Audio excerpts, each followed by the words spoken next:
విజయవాడలో తీవ్ర సంచలనం సృష్టించిన సాయికృష్ణ కస్టోడియల్ డెత్ కేసు విచారణ ముమ్మరంగా సాగుతోంది. ఈ కేసులో ప్రధాన నిందితుడిగా ఉన్న మాజీ సీఐ నాగరాజును ప్రత్యేక విచారణ బృందం విచారించేందుకు రంగం సిద్ధం చేసింది. గురువారం ఉదయం రాజమండ్రి సెంట్రల్ జైలు నుంచి నాగరాజును విజయవాడకు తీసుకొచ్చిన సిట్ అధికారులు వైద్య పరీక్షల అనంతరం ఆయన న్యాయమూర్తి ఎదుట హాజరుపరిచారు.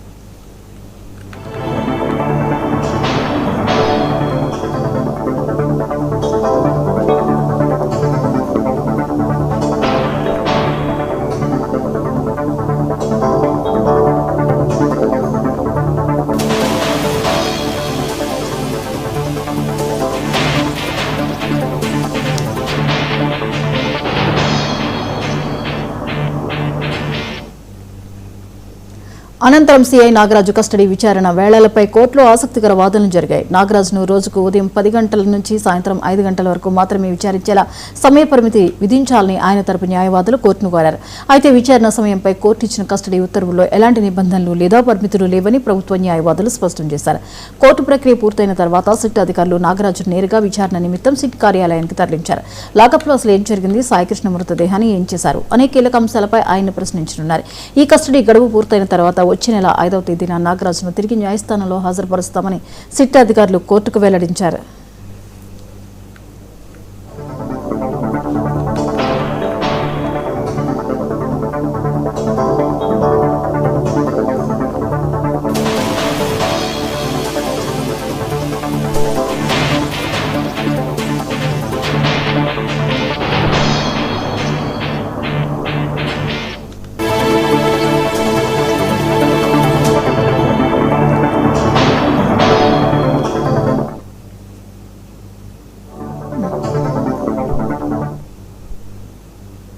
గేమ్స్పై మరిన్ని వివరాలని అలీం అందిస్తారు. Aleem, Saikrishna custodial death case విచారణ అయితే ముందుకు సాగుతున్నట్లుగా తెలుస్తోంది, వివరాలేంటి?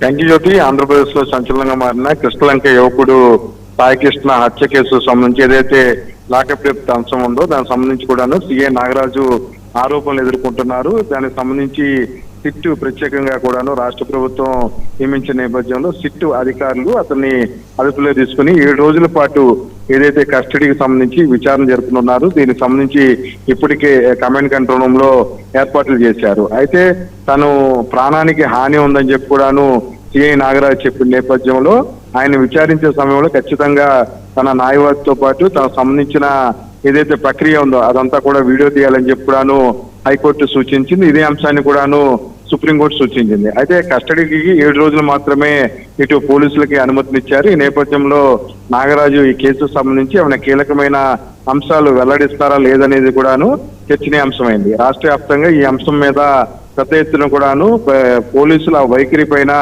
ఇటు సామాజికవేత్తలతో పాటు వైఎస్ఆర్సీపీ అధినేత మాజీ ముఖ్యమంత్రి జగన్ కూడాను సీఐ నాగరాజు తీరు కావచ్చు, తర్వాత విజయవాడ సిపి రాజశేఖర్ బాబు పైన కూడా పెద్ద ఎత్తున విమర్శలు సంధించారు. సిపి రాజశేఖర్ సస్పెండ్ గురించి కూడా డిమాండ్ చేశారు. ఈ నేపథ్యంలో సీఐ నాగరాజు ఏం మాట్లాడతారు, అసలు కస్టడీకి ఎందుకని ఆ రోజు సాయికృష్ణ అనే యువకుడిని తీసుకొచ్చారు, తర్వాత మార్కాపురం నుంచి వచ్చిన తర్వాత జరిగిన పరిణామాలు ఏంటనే దాని మీద కూడాను సిట్టు విచారిస్తుంది. అయితే ఖచ్చితంగా దీనికి సంబంధించి తను ఎటువంటి తప్పు చేయలేదని సీఐ నాగరాజు చెప్తున్నా సరే ఖచ్చితంగా ఆధారాలన్నీ కూడాను సిఐ నాగరాజు ఉద్దేశపూర్వకంగా చట్టాన్ని చేతిలో తీసుకొని ఏదైతే సాయికృష్ణని చంపేశారని చెప్పి కూడాను ఎవరైతే ఆయన మధ్యవర్తులుగా వ్యవహరించిన తన మిత్రుడు సురేష్ అలాగే ఇద్దరు కానిస్టేబుల్ ఇప్పటికే సిట్లు విచారణ సందర్భంగా కూడా తమ ఏదైతే తమ సిట్టు విచారణలో కూడా తమ అభిప్రాయాలు వెల్లడించడం జరిగింది. వాటినన్నిటి కూడా సిట్టు రికార్డ్ చేయడం జరిగింది. జ్యోతి, ఏదేమైనా సరే 7 రోజుల పాటు విజయవాడలో సిఐ నాగరాజుకు సంబంధించిన విచారణ జరుపుతామని చెప్పడానికి సిట్ అధికారులు తెలియజేశారు. కమాండ్ కంట్రోల్ వద్ద దీనికి సంబంధించి ప్రత్యేక ఏర్పాట్లు చేశారు. ఉదయం సిఐ నాగరాజుకు సంబంధించి ఆరోగ్య పరిస్థితి ఎలా ఉందనే దాని మీద కూడాను విజయవాడ ప్రభుత్వ ఆసుపత్రిలో ప్రత్యేకంగా కూడాను వైద్య పరీక్షలు నిర్వహించారు. రాజమహేంద్రవరం నుంచి కూడాను ఎటువంటి ఇబ్బందులు లేకుండా కూడా ప్రత్యేక భద్రతా వాహనాల మధ్య సిఐ నాగరాజుని విజయవాడ తరలించారు. విజయవాడలో 7 రోజుల పాటు విచారిస్తున్నట్లు కూడాను చిట్టు పేర్కొంది. అయితే ఈ కేసుకు సంబంధించి కూడా కొలిక్కి తీసుకురావాలి.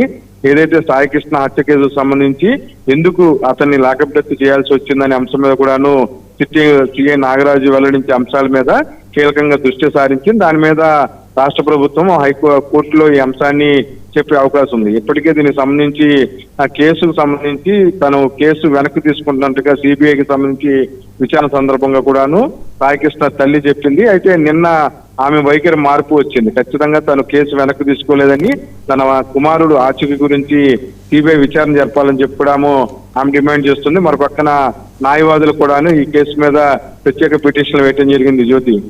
Right, thank you Ali.